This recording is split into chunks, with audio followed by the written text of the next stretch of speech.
This lecture deals with the major policy achievements of the Roosevelt administration, known as the first 100 days or the New Deal. We're going to talk about how many programs he gets passed, the relief programs, which were trying to relieve the stresses of the Great Depression, the recovery programs, which were trying to get us back to where we were, and reform programs, which were trying to make sure that a depression never happened like this again.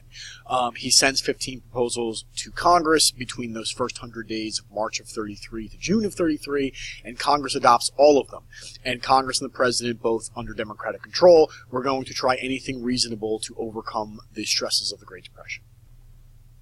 So one of the largest and first programs that he passes is called the WPA, the Works Progress Administration, and this was a relief program. It eased the suffering for the needy by giving them jobs in construction, but it also went into, there was a different section of the WPA called the Federal Arts Project, and it paid for theater productions, it paid for literary projects, it paid for different murals to be painted to try to also not only keep artists in work, but also try to give people a morale boost as they saw more art being produced and at cheap prices, so people could possibly go to the theater and kind of get their mind off the depression. And as you can see by these statistics, it employs an incredible amount of people, but it also does major infrastructure projects that the country needed. So 2,500 hospitals are built, 5,900 schools, 1,300 playgrounds, 125,000 public buildings are built by the Works Progress Administration, so it is seen as a success. Another major success in the relief programs was the CCC, the Civilian Conservation Corps, and it was going to send 3 million young men to work in camps, build bridges, replant forests, and other conservation tasks as we're dealing with the Dust Bowl as of 1932-33. It also helped them develop job skills and improve employment opportunities and the environment later on, and remove surplus of workers from cities, provided healthy conditions for boys, and provided money with family. So it got them out of cities, it also got them off their farms, provided some money for the family, and got them some skills they could use in the future. So not only investing in the present by helping with the Dust Bowl, but investing in these children's future. So again, it was one of the first programs that is created. Within 4 months of its creation, 1,300 CCC camps were in operation. 300,000 men between the ages of 18 and 25 would take part. They signed up for 6 months of duty, and again, painting the picture of it being like a war, and made $30 a month. Between 33 and 41, over 3 million men served in the CCC. It keeps them off the streets, got them in, and away from the job market so that they could, those jobs could be taken by somebody else, but it also would help develop their skills in the environment for the future. Another major relief program that was considered a success was HOLLIC, the Homeowners Loan Corporation. It prevented mortgage foreclosures, so stopping banks from foreclosing upon homes. It kept people in their homes, and the U.S. government would buy up the mortgages from the banks, so it would give the banks some liquidity, some money, and it refinanced them so that homeowners could pay their mortgages. So the government's going to get some money back. Banks are getting some money. The people are staying in their homes, dealing with kind of several problems at once of the Great Depression. And what you can see from this map is it shows you the percentage of families on relief. So the major areas that needed the most relief were in the southeast, and then smatterings throughout the rest of the country, and between 8 and 15% of the families in those green areas were on relief, and then below 8% were on relief in the blue states, and that's partially, some of them are relatively new states, and some of them are just relatively unaffected by the major banking crisis that causes the deflation of the Great Depression. So as we move into later in the Great Depression, we start looking into how to start recovery, how to begin economic growth to get back to where we were before the Depression.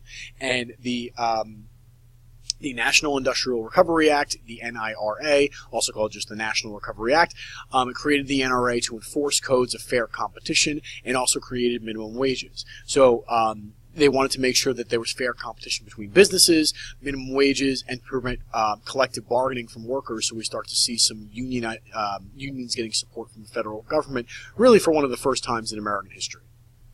So again, it helped businesses organize codes setting prices and minimum wage. It put people back to work at decent jobs with pretty good working conditions and wages. They weren't forced to join it, but eventually it is declared unconstitutional in 1935, mostly because it violates the idea of federal government setting codes for individual businesses, and we'll talk about the Schechter poultry case that is the example of that. Another recovery program was the AAA, the Agricultural Adjustment Agency. So it was trying to protect farmers from price drops and overproduction. So they paid farmers subsidies not to grow crops, but to produce dairy products such as milk and butter, or raise pigs and lambs. We were trying to prevent another Dust Bowl, give the land some time to kind of replenish its nutrients, teach farmers some better methods to preventing soil erosion, but also decrease the supply of products so that the prices would rise and get some inflation into those prices. Another major recovery program was the Tennessee Valley Authority, where the federal government was going to build a series of dams to provide flood relief, but also to sell electricity at a relatively low price. There was first public competition with private business, or it was the first public competition with private power industries. So there's some competition there, and that's not necessarily constitutional. So they build these dams to prevent flooding and sell electricity in the South, and there's going to be some constitutionality issues with the TVA. So the idea was to develop poorer sections of Southeast America into the Appalachian mountain valleys, stimulate the economy, produce cheap electricity, control floods, plant new forests, get more into that conservation issue, and bring this section into the 20th century. So 94% of property owners and 98% of tenants did not have electricity before this. 30% of property owners and 41% of tenants had no toilet facilities or running water. So we were trying to really update those areas to get those to be kind of running like the rest of the country in many ways. We then get into the reform where we were trying to stop another depression from happening. So the FDIC, the Federal Deposit Insurance Commission, which created federally insured banking for Americans, and the Glass-Steagall Act, which was part of the FDIC, created federally insured bank deposits, but also it separated investment banks from commercial banks to try to avoid the stock market issues of buying on margin affecting other people's bank accounts. We then create the SEC, the Securities and Exchange Commission, which was going to further regulate the stock market. It would restrict margin buying and frauds. It forced companies to have to publish quarterly earnings and valid information about their companies so that people knew what they were investing in. And every purchase needs to be insured by the SEC to make sure that it's valid and that it is not really in any way dangerous any more so than an investment is risky. FDR then reforms really our labor system by creating the Wagner Act, or the National Labor Relations Act, which basically affirmed or reaffirmed labor's right to unionize, prohibited unfair labor practices, and creates the National Labor Relations Board, which was a federal government agency to step in if unions felt that they were being unfairly treated by businesses, especially if they were interstate businesses, so that they had some place to go to the federal government to get some assistance. So again, really validating unions and allowing them to collectively bargain and fight for better wages and conditions with the federal government's kind of go-ahead.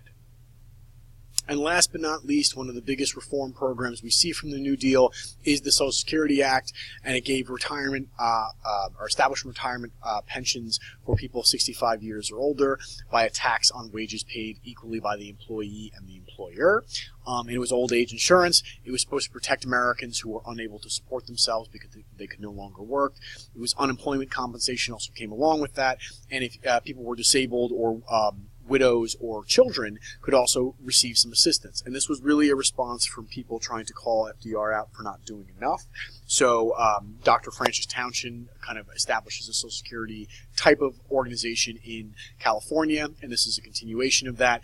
And then Huey Long is asking for a redistribution of wealth, and we don't go that far, but Social Security is relatively successful as a program to ensure that Americans have something when they retire, so that we don't have those people, fighting for jobs in the job market as well to decrease those unemployment numbers.